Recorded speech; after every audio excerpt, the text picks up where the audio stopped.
Hi, everybody. Welcome to another edition of Packers Unscripted from Packers.com. I am Mike Spofford, joined by my partner in crime, Weston Hodkowitz. We're coming to you here from our studios at Lambeau Field. And Wes, just when we thought the storyline of this week might be the Packers might get back to closer to full strength and have all their guys, well, no, sorry.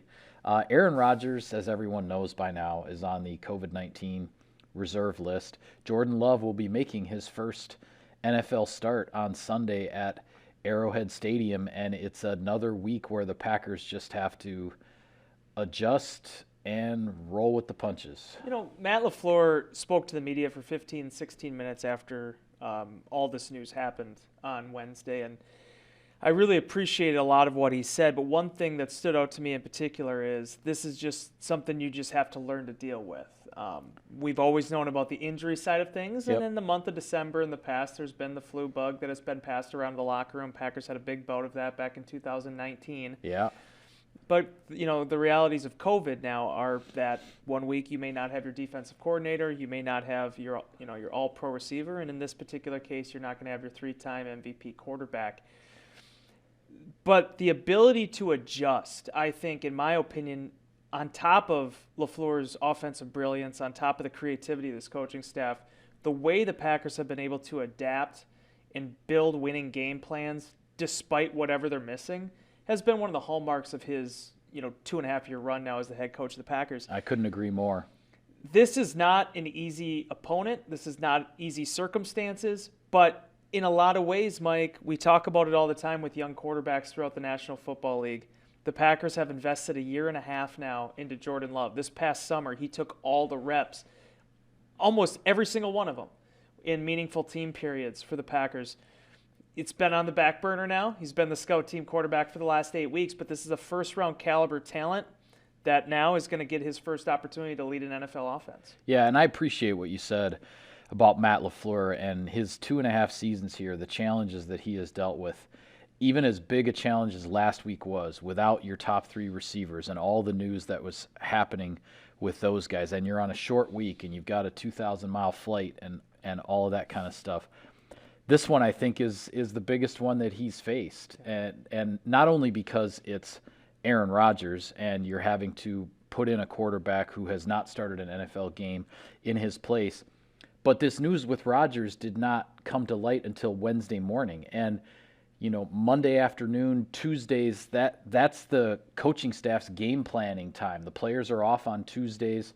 The coaches are putting together the entire game plan, so you get all that ready to go to give to the players on Wednesday. And then the first thing you're telling the players in the Wednesday morning team meeting is that the starting quarterback is out and the backup Jordan Love is going to take over. Now, obviously, it's not as though you take the entire game plan and throw it in the trash and you're starting over from scratch, but it does speak to the challenge here that the Packers have, and hopefully from a receiving standpoint, we've seen Allen Lazard, Marquez Valdes-Scantling at practice thus far this week.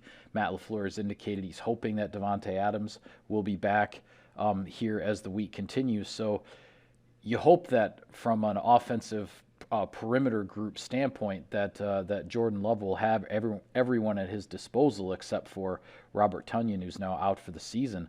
But to have to adjust like this on the fly and get ready to play, and yes, the Kansas City Chiefs have had their struggles, but this is still the team that's represented the AFC in the Super Bowl in back-to-back years, and they still have plenty of time left to get their season back on track. Well, Mike, and let's be honest, I mean, Patrick Mahomes, is the run that he's on right now, that's not going to last forever. This guy is a quintessential MVP quarterback who's played this game at the highest level. He's won the biggest prize at one of the most youngest ages for a premier quarterback. I'm not anticipating the guy with the 10 picks and the issues this year. I'm expecting the best version of Patrick Mahomes in this matchup. I think when you're the Packers, that's how you have to look at it, right? Absolutely. Now, the one thing that you have to look at, though, being fair on both sides, is the way Kansas City's defense has played this year. There's still plenty of weapons there. Tyrann Mathieu has 2 interceptions already this season. They have guys that can pressure the quarterback, but the stats are what they are right now. They're 29th in total defense. They're second to last in sacks allowed. I mean, there's been a lot of things that were not really common during their Super Bowl run that have sort of kind of bubbled up to the surface. So if I'm Jordan Love and I'm Matt LaFleur, I look at this week in terms of being able to reestablish the run game again. Aaron Jones, much like 2 years ago, could very easily be his best friend in this game. I mean, he had a big game at Arrowhead back in 2019. The 159 yards receiving, 2 touchdowns. That's right. They need that version of Aaron Jones again, the guy that makes plays in space.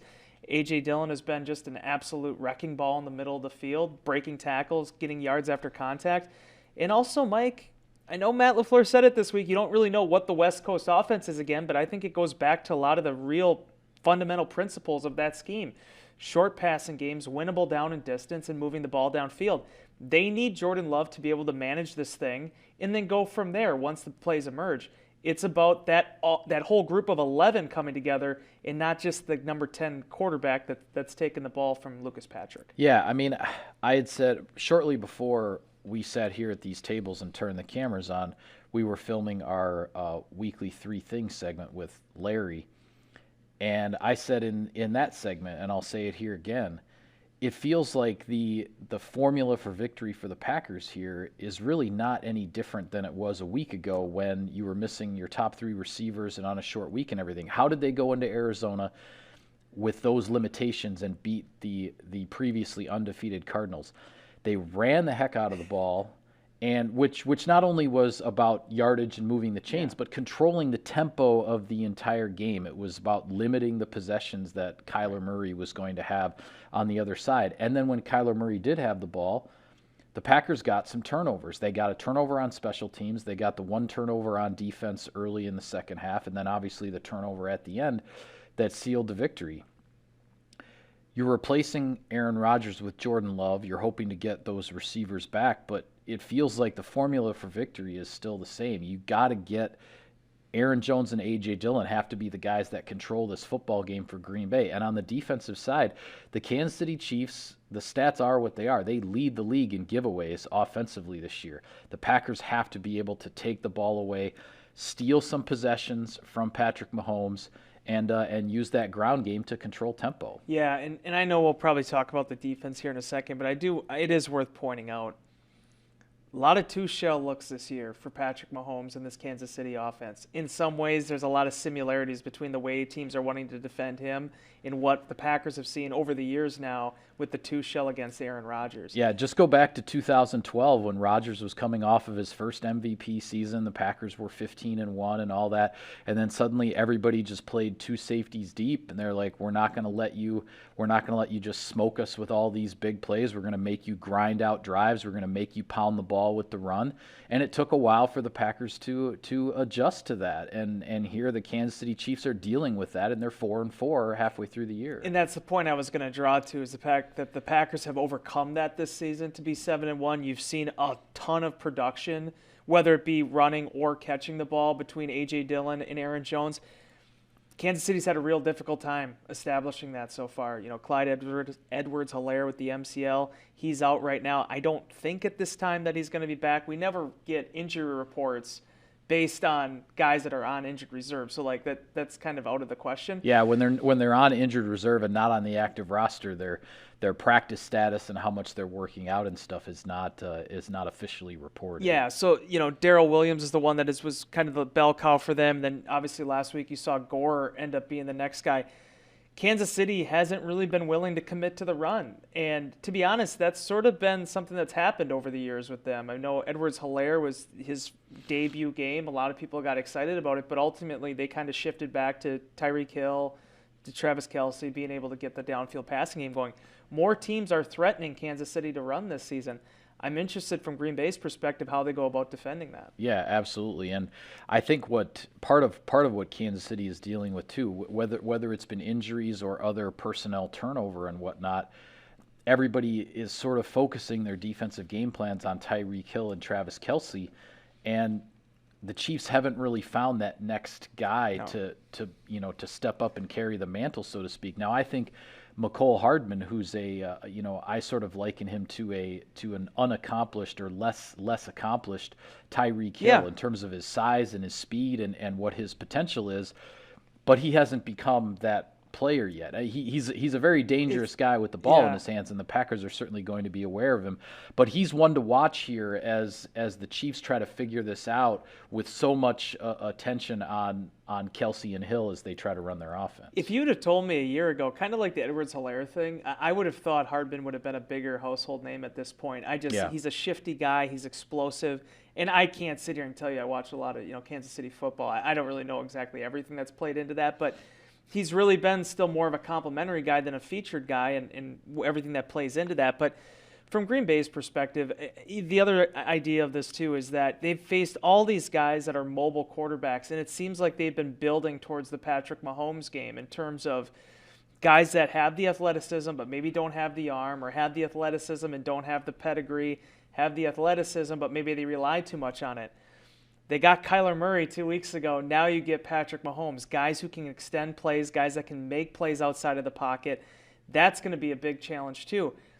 But as Kenny Clark mentioned when he addressed the media on Wednesday, Green Bay has been really apt at being able to take the ball away this season. That is something that has been sort of come in stretches for them. They are coming off a big October. And obviously you got to see how everything works out with Dean Lowry and what the health of this team is going into Sunday.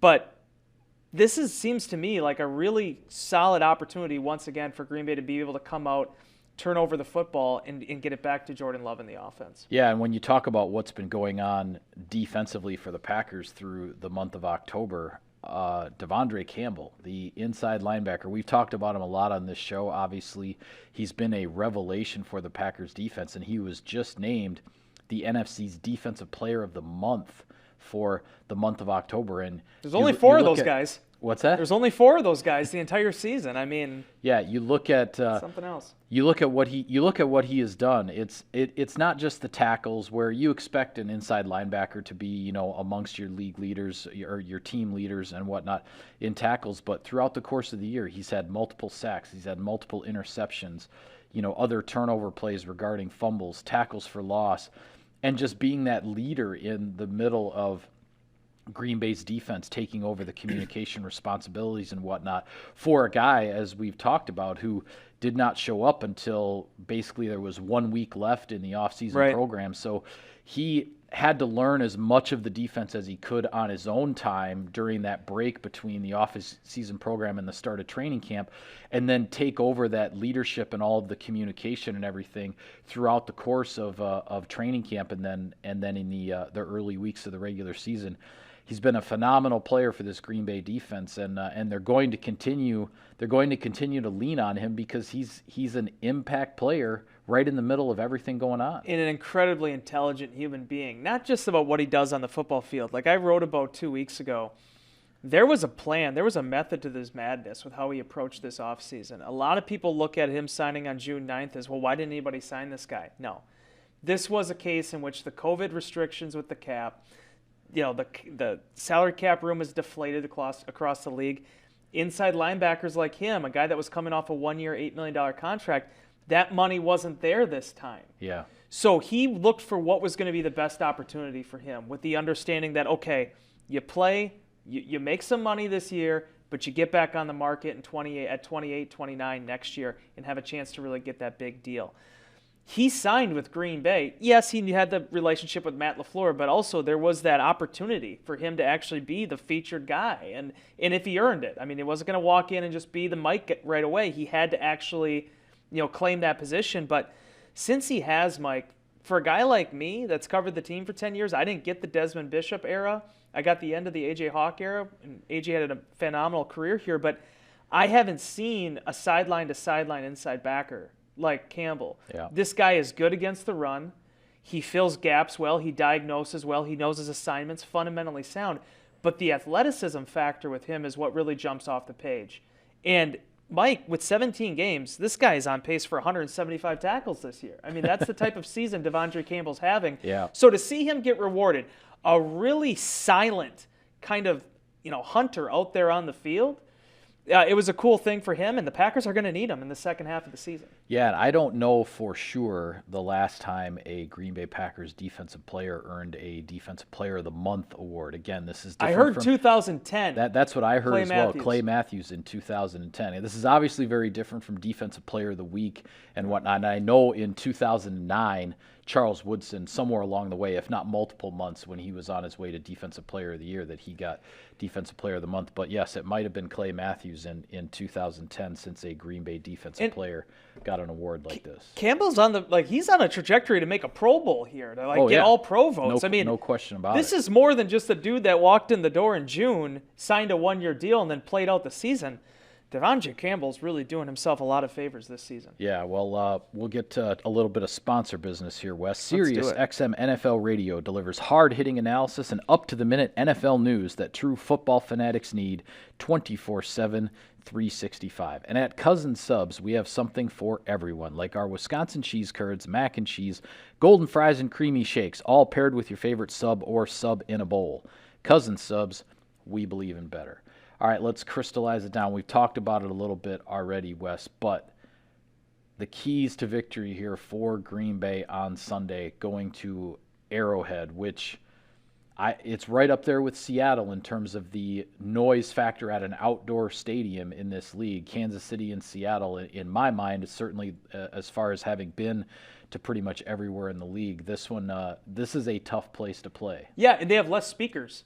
I mean, it's impressive what the crowd actually does. Yeah, it's actually more natural crowd noise. They're not. Than there's no auto tuning. They're singing with their real, falsetto. Right. No, but I mean, you and I have been there, and I've talked to players over the years. I remember talking to Justin McCray and Brian Balaga, an offensive lineman, about how difficult that environment is for an offensive lineman to play at. Packers have played really clean football from a false start perspective, from a penalty perspective. That's going to be challenged this week, especially with how energized this team is going to be in this type of matchup. Those fans are going to know, okay, Aaron Rodgers is not out there. We get the backup. That's fresh meat for us. They're going to be ready for this thing. For Green Bay's perspective, though, I think it really comes down to shortening this ball game. I don't know the exact stats on 35 or 34-plus minutes in terms of time of possession, but when Green Bay controls the football and finishes and executes, you got to do all that. You eventually have to score points. But when they control the tempo of a game, the Green Bay Packers win. It's how Matt LaFleur got more wins in the modern era than any other coach in his first 40 games. They need to be able to do that again. That means running the football. That means whoever is available in that receiving core, whether it is Devontae Adams, Marquez Valdes-Scantling, you're going to have Allen Lazard back, they have to be able to push the football downfield. But it comes down to winning between the first down and the next first down, right? Just moving the football. I think that's going to be the main catalyst here. And, again, playing mistake-free football in Jordan Love's first start. Yeah, and on the defensive side of the ball, I've already talked about the turnovers, but the other thing, clearly, when you're facing this Kansas City Chiefs defense and Patrick Mahomes is you can't get gashed for the big play, right? You have to make, and this is what Kansas City has struggled with. They're always looking for the big shot downfield. They want to punch you in the mouth with that long 50-yard bomb to Tyreek Hill or the 30-yard seam pass down the middle to Travis Kelce. You've got to be able to defend against those because that's why the Chiefs have struggled offensively is when they've been forced to grind out the long drives, they've made a mistake somewhere along the way. The opening drive last week, Monday Night Football, a few nights ago, against the New York Giants was the perfect example. The Chiefs take the opening kickoff, double-digit play drive, everything looking smoothly, working well. They're taking more than 7 minutes off the clock, and then they get in the red zone, and a ball gets deflected and picked off, and the Giants have the ball back, and the Chiefs got nothing out of that possession except a turnover. Why? Because the Giants didn't give up a 50-yard pass, right? They made up, and that's what the Packers have to do because that's what's going to give you the opportunities for the turnovers is to make them grind out a drive. Yeah, and it's the old Dom Capers thing. Maybe it's because that was my first defensive coordinator that I covered, but I just remember all those times standing in the podium and Dom talking about the more plays that they have to play on a drive and the fewer, big penalties that you give up, the 15-yarders, the better statistically your opportunity is going to be to take away the football and also to stop them. Yeah. That's where Green Bay needs to get to. Now, fortunately for Green Bay, it would appear that Joe Barry could be back in the fold here for this game on Sunday. That's huge. I mean, Jerry Gray, Kirk Olivadotti, you give them all the credit in the world for the job they did without Barry, but to have that whole group together in a defense that by and large, again, we got to see what happens with this hamstring injury with Dean Lowry, but by and large is getting healthier. Kevin King was a full participant in practice on Wednesday. This is a huge opportunity for them now. You need to get Zadarius back. You need to get Jair back at some point. Yeah. But to have the core there for them, they've played well all season. Now you get to start getting your heavy hitters back. What can you do from there? Yeah. Couple of thoughts to get from you with regard to the NFC North here before we go. It's interesting. It's the cross-conference week here in a sense with the Packers. Packers are at Kansas City. Minnesota is at Baltimore, and the Chicago Bears are at Pittsburgh on Monday Night Football. So some rare matchups in that respect. The Packers have the 3.5 game lead, but obviously right now you don't have Aaron Rodgers. You don't know how long necessarily Rodgers is going to be out given the COVID situation. So it'll be interesting to see here. Minnesota coming off of that really, really rough loss to the Dallas Cowboys at home with Cooper Rush making his first start at quarterback for the Cowboys. Now they have to go on the road and deal with Lamar Jackson and the Baltimore Ravens. This is an opportunity here, quite frankly, for the Packers to tighten the stranglehold in a sense on the NFC North. If you can go in and do what you did in Arizona, run the ball, get some turnovers, maybe escape Arrowhead with a victory with Jordan Love at quarterback, then you sit back and see what your other NFC North brethren are doing on the road against AFC teams as well. Chicago is a team that I think can probably play with most teams. It just comes down back to that takeaway sort of margin. I think defensively, they could very easily be in this matchup with Pittsburgh depending on what happens on the other side of the ball. Minnesota, I really don't like this matchup for them. I feel like this is not only what happened last week, but Lamar Jackson is going to stress them. They have an older linebacker core now. You're going to have some and the Vikings have lost their best pass rusher for the season now. Daniil Hunter is done for the year. Yeah, and obviously Hunter, it's been a kind of a rough go for him now the last 2.5 years. But I think this is the game where Minnesota's offense, as much as we've always talked about the Zimmer's defense, Minnesota's offense has to be able to generate some opportunities here for them, because I don't think this is a game that you can win if you're not putting up 25-plus points. So Green Bay's perspective, you're sitting in a great position, absent all the realities of that position. But in terms of the actual standings, the statistics, this could not have been a better scenario for Jordan Love to move into. But seeing how the rest of this division kind of shakes out here is going to be fascinating to watch, because this is a massive month of November for teams not only trying to stay in the division race, but right now at 4-4, Carolina's the wild card team.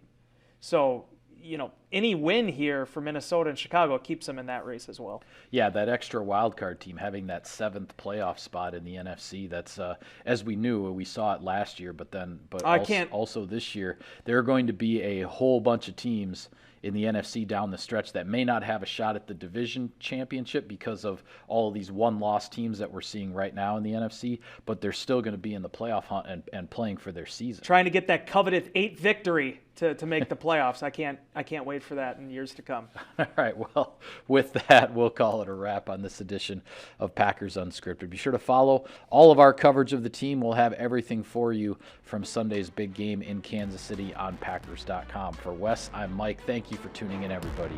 We'll see you next time.